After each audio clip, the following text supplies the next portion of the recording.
la distribución que hacen los hijos, algo de repente que envíe un familiar del extranjero, qué sé yo, tengo que tenerlo en consideración.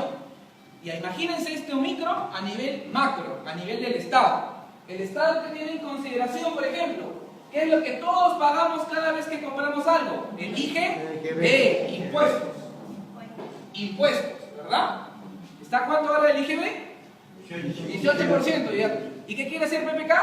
Bajarlo. ¿Eso hará de que el presupuesto aumente o disminuye? Dice que él dice, la pregunta dice que al disminuir la gente se va a formalizar y va a haber más gente, más empresas que coticen. Bueno, eso es un supuesto, es una hipótesis. La gente votó por eso, en fin, ya podremos discutirlo luego. Pero ahí dense cuenta el IGB. De repente hay otros, los profesionales de la salud, lo que les descuentan en la boleta. Ya no es IGB, sino es el impuesto a la renta, ¿verdad? A la renta. Tu quinta categoría, cuarta categoría. Ese es otro impuesto que también es un ingreso para el Estado. Entonces, ¿se acuerdan de lo que vimos la semana pasada de una gráfica muy interesante de exoneraciones tributarias? Entonces, si el Estado tiene un montón de exoneraciones tributarias, ¿a quién afecta? Al presupuesto. Y por lo tanto afecta a la salud, afecta a la educación, afecta a las pensiones, tiene relación, ¿verdad? No es un tema aislado. No es un tema aislado, es un tema que tiene relación. ¿Ok? ¿Qué más tiene? ¿Qué más tenemos aquí? A veces otros países nos hacen donaciones, a veces otros países nos hacen donaciones, se tiene que tener en consideración. A veces otros países nos pagan por la explotación de nuestros recursos naturales también. Una empresa se encarga de concesionar la mina, una mina, y nos tiene que pagar un tributo por esa mina que va a explotar, ¿no? Ahí también explotación de recursos naturales. Una mina, una petrolera, pagan, aparte de los impuestos, un ítem por explotar los recursos que se llama el canon, ¿no? El canon minero, el canon del gas o el canon petrolero, ¿ya? Entonces tengo que tener en cuenta siempre cuando hablo de un presupuesto de los ingresos. No solamente lo que voy a gastar ahora en diciembre, que la idea de las señoras estarán presupuestando su pavo, ¿verdad? La cena de la familia, los regalos, es un mes difícil, ¿verdad? Pero también va a haber un ingreso un poquito, a los que trabajan un poquito más, ¿verdad?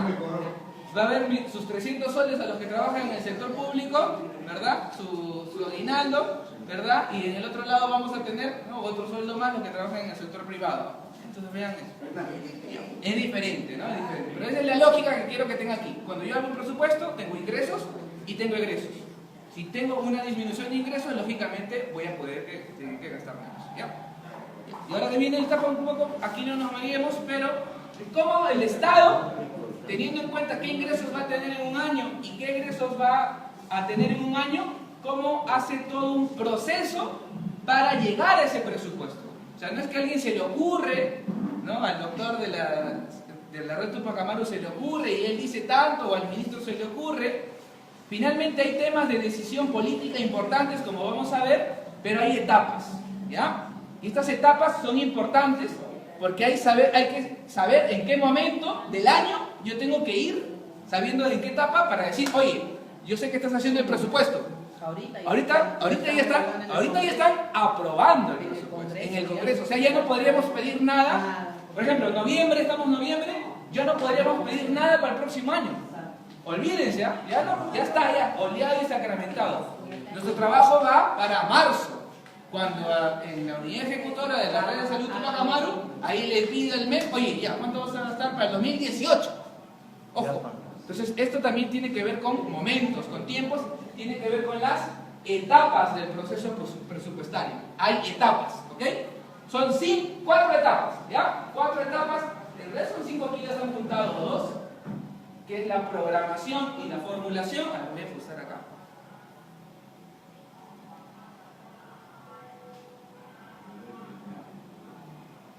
Una etapa es la programación y la formulación, que en el Estado tiene ¿cuántos poderes?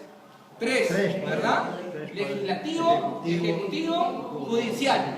¿Y a quién quieren que tiene que hacer esta función de programación y formulación? ¿El ejecutivo, el legislativo o el judicial? El ejecutivo y el legislativo. En una primera etapa, estas dos tienen que intervenir el Ejecutivo, ¿ya? O sea, el presidente Kuczynski con sus ministros, ¿verdad? El ministro administra un sector, le van a llamar un pliego presupuestal, o hasta varios pliegos. ¿Cuál será el pliego de la ministra de Salud? El pliego sector salud, ¿ok?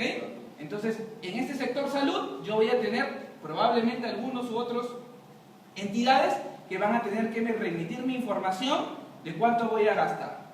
En salud, un pliego que ahorita tiene que ver con nuestra red es el pliego que todavía existe, que es el pliego del Instituto de Gestión de Servicios de Salud. ¿Ok? Pliego IGES. Pliego IGES. ¿Ya? Así lo pliego IGES. Este pliego, que es una partecita de todo el sector salud, estoy hablando en términos presupuestarios nada más, tiene a su vez unidades ejecutoras. ¿Ok? Tiene unidades ejecutoras.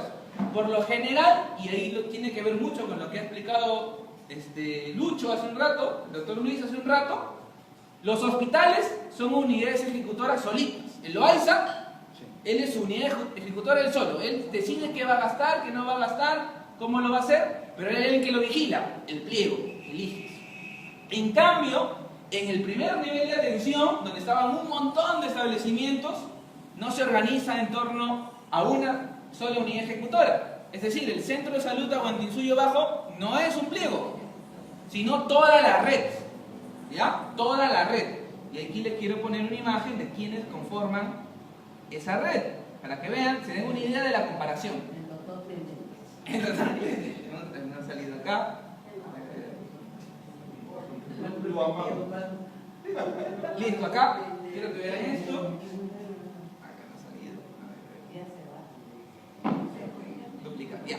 Entonces, fíjense la idea, porque esto es muy interesante también. El Loaiza solito es una unidad ejecutora, ¿no? Tiene cierta autonomía para decidir sus ingresos y sus egresos, ¿ya? En la primera etapa de formulación y aprobación. Pero cuando ya llega al primer nivel de atención, el pliego es toda la red de salud Tupac Amaru. ¿Y quién es toda la red de salud Tupac Amaru? Son estos 44 establecimientos. ¿Son qué distritos? Independencia, Comas y Caraballo. En Independencia tenemos la microred Tahuantinsuyo. Y Tahuantinsuyo tiene 11 establecimientos. Entonces los 11 establecimientos se organizan y le envían al jefe de la microred Tahuantinsuyo cuánto van a necesitar para el próximo año 2017. Eso ya pasó, eso ha pasado en marzo de este año. ¿Ya? Y para el próximo... Todos los marzos, generalmente, los jefes de microred les informan al jefe de la red, que es a su vez el titular de la unidad ejecutora, cuánto va a gastar. Y ahorita vamos a ver que hay un cuadro de necesidades, hay una demanda global, y ahí se empiezan a hacer términos técnicos. Pero buena cuenta es cuánto va a gastar. Ya dime cuánto vas a gastar el próximo año. Pero aquí se complejiza, porque una unidad ejecutora, que es la red de salud Tupac Amaru, tiene que organizar, miren a cuántos, a 44 establecimientos de salud. En cambio, el Loaiza, ¿quién solamente? A él solito, ¿verdad? Todo el hospital Loaiza, él solito hace su propio presupuesto. Pues aquí también hay un problema, porque esto genera dificultades. Un año, lo que suele ocurrir es que a este le damos el presupuesto, idealmente al otro año le tocaría a otro, entonces, y el presupuesto es reducido, como siempre lo conocemos. Fíjense eso. Ya, ahora vamos a volver al tema de las etapas. Volvemos al tema de las etapas, ¿no? Entonces, fíjense que en la red de salud Tupac Amaru yo tengo que organizar a 44 establecimientos de salud para que entre todos ellos se pongan de acuerdo cuál va a ser el presupuesto para el próximo año. Ya. Muy bien. Entonces, la primera etapa del presupuesto público es la programación. ¿Ya? Eso está a cargo ¿de quién? De la unidad ejecutora. Y en buena cuenta son esos 44 jefes. Jefes de puesto, jefes de centro de salud y sus 4 microredes. Que se tienen que poner de acuerdo en qué objetivos y escala de prioridades vamos a tener próximo año, en todo lo que se pueden imaginar, cuánto personal vamos a contratar, recursos humanos, recursos tecnológicos. Vamos a comprar algún equipo nuevo, vamos a comprar un nuevo equipo de rayos X, vamos a comprar un nuevo equipo de ecografía, recursos tecnológicos. O de repente hay que hacer una inversión. Voy a construir un nuevo establecimiento o voy a ampliar la emergencia del centro de salud Tahuantinsuyo Bajo. Proyectos de inversión. Se define el objetivo y hay una escala de prioridades. Aquí, ¿quién debería participar? ¿Solamente el jefe? Que sabemos que ustedes han dicho que tienen algunos problemas de conflictos de intereses, ¿verdad? Porque no me construyen y amplían mis consultorios porque él tiene su consultorio al frente, ¿no? Entonces, ¿ustedes creen que de repente el que tiene su negocio al frente va a querer que le salga la competencia de dentro? No, pues. No construyan, no construyan. Pero fíjense, la norma prevé... No arregles el tomógrafo. No arregles el tomógrafo. Mejor que esté malogrado, ¿no? Mejor que esté malogrado. Mejor que esté malogrado. Pero son estas personas que en primera instancia deciden las prioridades. Y lo decide él, y esto tiene cierta lógica. Porque tiene cierta lógica. ¿Saben cuál es la lógica? Del que está más cerca del problema sabe cuáles son las prioridades, si es que todos pensamos que estas personas actuarían bien, ¿verdad? ¿Quién va a conocer mejor lo que pasa en el centro de salud? En teoría, el que está más cerca ahí. Pero ¿quién está más cerca, además del médico jefe o de la médica jefa o de la licenciada jefa? La población, la comunidad. Deberían incluirnos en esta etapa de establecer las prioridades, ¿verdad? Entonces ahí yo puedo ir y centrar mi vigilancia. ¿Sabes qué? Documento, quiero que se me convoque o exijo estar presente en la reunión de la unidad ejecutora donde ustedes definen la escala de prioridades. Que mi proyecto de inversión de mi comunidad se priorice, ¿verdad? Se priorice. Ya está. Un paso 2, tengo que definir las metas. Ya, muy bien. ¿Quieres el ecógrafo? ¿Quieres un nuevo equipo de rayos X? Ya, pero ¿eso qué metas te va a ayudar a cumplir? ¿Cuántos pacientes vas a atender? A eso se refiere con metas. También se define aquí.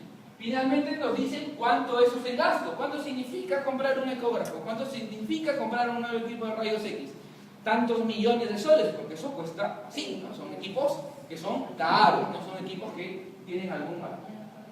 Y estiman cuál es la asignación del presupuesto total que van a tener. Pero aquí viene una trampita, que está aquí en un cuadrito, vamos a leer. Dice, la programación presupuestaria, eso lo dice la ley, ¿no?, del presupuesto, está sujeta a las proyecciones macroeconómicas y a las reglas macrofiscales. Es decir, si nosotros quisiéramos pedir todo lo que quisiéramos, tampoco, ¿verdad? Tenemos que hacer las prioridades bien definidas, bien estudiadas, realmente lo que necesite la comunidad. ¿Para qué voy a construir un hospital cuando puedo tener varios centros médicos, varias atención primaria, ¿verdad? Entonces, eso también tiene que ver con el enfoque, con cómo nosotros llevamos las prioridades, ¿ya? ¿Para qué me voy a comprar un tomógrafo? Que a todos nos parecería bien, pero si lo invertimos en capacitación para los promotores de salud, para vacunas, por ejemplo, para ampliar la dotación de la anemia, que es un problema en los niños, o de alimentación suplementaria que le podemos dar a las gestantes, qué sé yo. Eso también tiene que ver con lo que ustedes designen con qué es prioritario. A todos nos puede parecer fabuloso tener un tomógrafo aquí, pero no necesariamente es lo que nos va a resolver el problema de salud, ¿no? Y ya como Lucho ha dicho, y yo se lo repito, la salud no solamente es la atención del médico, no es solamente la atención del pediatra, hay temas ahí subyacentes que deberían intervenirse también desde el sector. Entonces ahí ustedes van a estos conceptos que han estado escuchando, ponerlos en uso cuando digan que debo de priorizar. De repente tal o cual vacuna, etcétera, tal o cual intervención preventiva, etcétera, etcétera, etcétera. Contratación de personal, ya ustedes ven. Pero es un tema de que la comunidad tiene que... Y está, fíjense, hay reglas, o sea, no podemos, según esta ley del presupuesto, gastarnos, pues, si se nos ocurre duplicar o triplicar el presupuesto, ellos nos han puesto un límite. ¿ya? Ya podemos juzgar que eso tiene ciertas dificultades, ¿no? Ciertas dificultades nos van a poner al momento de querer solucionar nuestras necesidades. Ya. Esta es la etapa 1 de programación. Ahí está interviniendo la unidad ejecutora y sus jefes de establecimientos. Segunda etapa, la etapa de formulación. Esto lo vamos a pasar muy rápido, porque en el presupuesto público todo tiene un campo y tú ya lo has definido un año antes. ¿Cuánto es para personal? ¿Cuánto es para medicamentos? ¿Cuánto es para mantenimiento? ¿Cuánto es para proyectos de inversión? Y tú lo pones así un año antes. Y si lo pones así un año antes, ya no lo puedes mover. Necesitas una ley del Congreso para que tú, si te acabaste el dinero de personal y no tienes para pagarle a los terceros, por ejemplo, ni a los CAS, que está en una partida específica, está en una partida así tan detallada, Para ese fin. ¿ya? Para ese fin, yo no puedo sacar presupuesto de otra partida y llevarla ahí. Sí lo sacan, ¿verdad? Pero tiene que haber todo un procedimiento, se hace muy engorroso, tiene que haber una ley y eso ocurre. Es por eso que es muy importante también, ya es un tema de gestión, de saber exactamente qué es lo que deberías gastar, y es por eso que está esta etapa de formulación, donde se hace un término aquí medio complejo, es la estructura funcional y la estructura programática del presupuesto. ¿A dónde vas a ir ya? Muy bien, exactamente dónde vas a colocar el dinero. Y ojo, si te comprometes a ponerlo ahí, ya no lo vas a poder variar, ya no lo vas a poder variar. O si lo van a mover, va a ser sumamente complejo moverlo, pero si lo sacan, como dice, ¿no? Porque ocurren alteraciones a la norma. Están los contadores, los maquilladores. Ponen aquí, acá, salió para esto, para lo otro, vamos a pasarlo por allá. Y luego viene una etapa que estamos viviendo ahora. Entonces, ¿quién habíamos dicho que recolecta toda esa información? En la unidad ejecutora. ¿A quién se lo va a pasar? Al pliego IGES en este caso. ¿Ya? Y el pliego IGES se lo va a pasar a la ministra de Salud, al ministro. El ministro de Salud va a ir al consejo donde están los otros ministros, el ministro de Agricultura, el ministro de Educación, y todos van a juntar el dinero de todos sus sectores y van a aprobarlo en el consejo de ministros. Ahí va a estar PPK, Zavala y sus ministros y van a aprobar. A uno le suben, a otro le bajan. Y ahí exacto, y ahí hay alguien que está en el Ministerio de Economía diciendo, ¿sabes qué? Tú no vas a tener prioridad. Y es por eso que tiene que ver mucho el discurso político, porque el presidente en su discurso, cuando él habla, él te pone la prioridad, ¿verdad? ¿Qué dijo en la prioridad? Agua, dijo, ¿no? Agua y salud, dijo, yo escuché. Dijo agua y salud, así fue. Y efectivamente el presupuesto de agua casi se está duplicando para el próximo año. O sea, se está aumentando casi un 100%. Pero el presupuesto de salud solamente está aumentando 3.4%. Entonces, ahí, oye, pero si tú te has comprometido, has dicho en el Congreso en tu primer día de mandato que va a ser tanto, y estás aumentando 3.4%. Pero finalmente ellos aprueban un presupuesto, que es un proyecto de presupuesto, que se lo envían al Congreso. Tienen una fecha límite según la Constitución, el 30 de agosto. El 30 de agosto como máximo, tienen que enviarle el proyecto de presupuesto al Congreso de la República, y el Congreso de la República va a haber una comisión del Congreso de la República, la Comisión de Presupuesto. ¿Quiénes han visto quién? La señora Chacón, Cecilia Chacón, ¿no? Cecilia Chacón. La fujimorista, profesional, un poco complicado, y ya, en fin. Pero tiene el pueblo. En fin, ya lo vuelvo a discutir luego, pero hay varias ahí. Entonces, la comisión de presupuesto revisa esto y lo manda al pleno del Congreso, donde todos los congresistas, sus representantes, ¿habrá un congresista aquí de Norte de Lima? ¿No hay ninguno? ¿No hay ninguno que viene y se reúne en su semana de representación? ¿En Norte nadie que viene? ¿No alcanzó? Bueno. Tiene que buscarse por ser congresista. ¿Qué pasa? Lo que dice el doctor es muy cierto.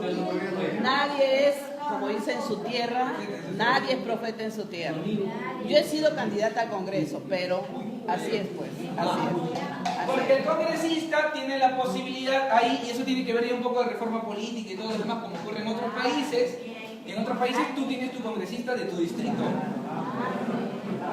Y eso tiene que ver con otro tema que es reforma política. ¿No? Ya lo podemos ver.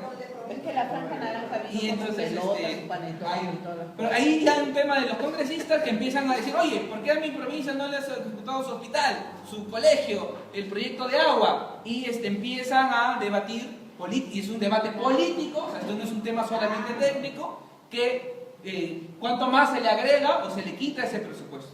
Entonces las comunidades que no tienen representación, ¿alguien hablará por ellas?